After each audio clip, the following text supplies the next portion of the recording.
Portrait de Madame Gonse-d'Ingres. Si la belle Betty de Rothschild avait attendu 2 ans pour qu'Ingres accepte de faire son portrait, la délicate Caroline Gonse, bien des années plus tard, dut être encore plus patiente. Pourtant, dès 1846, Ingres s'était rendu à ses arguments. Un dessin conservé à New York dans la collection Lasker témoigne de ses premières recherches. Mais le peintre, qui souffre des yeux, doit provisoirement abandonner le portrait.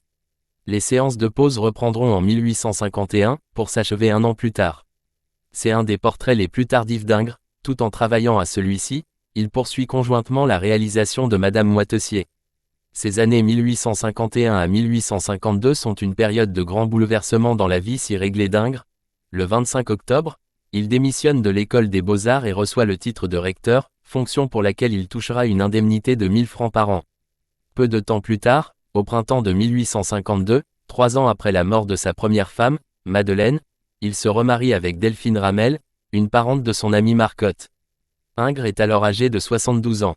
La douce Caroline Gonse, épouse d'un conseiller de la cour d'appel de Rouen, est plus couverte que certains des autres modèles d'Ingres.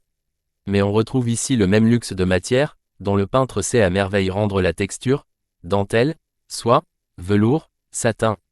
Ces portraits de femmes pourraient aussi s'appeler histoire d'étoffe. Caroline Gonse était une ancienne élève d'Ingres.